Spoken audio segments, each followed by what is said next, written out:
There is an art to being mostly visible. Everyone has experience in it, but I'd like to think I'm particularly well versed at it. As an aspiring journalist, I learned the art of encouraging people to divulge personal information.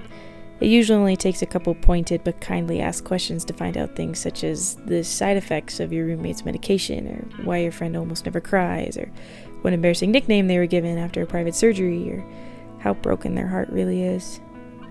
I usually manage to make it through those conversations without needing to divulge any personal information of my own, often because people don't ask.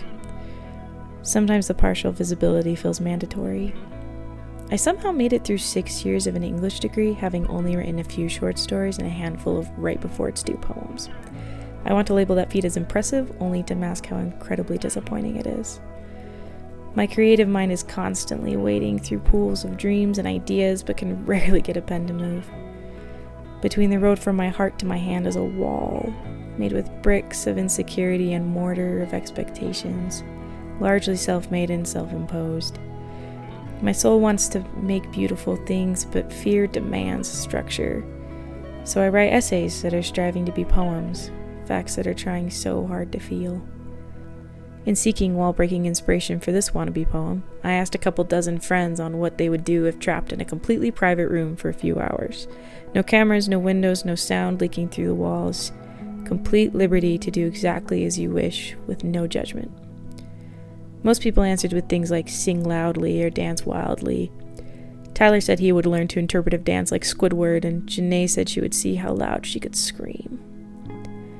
A surprising amount of people simply wanted to take a nap, as if the constant effort of partial visibility exhausts the soul more than anything else. I know I'm not the only person who is guarded, but when wanting to be seen, knowing that on the other side of your personal bricks lies yet another structure of hard clay doesn't often bring comfort.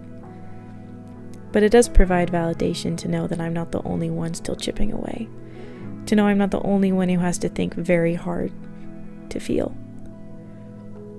So here's to chipping at the wall, brick by brick. Here's to letting the sunlight of creativity slip through the cracks. Here's to terrible 3 a.m. short stories, lopsided drawings, half-finished crafts, and wannabe poem essays. Here's to fighting the demons. Here's to trying to be fully visible.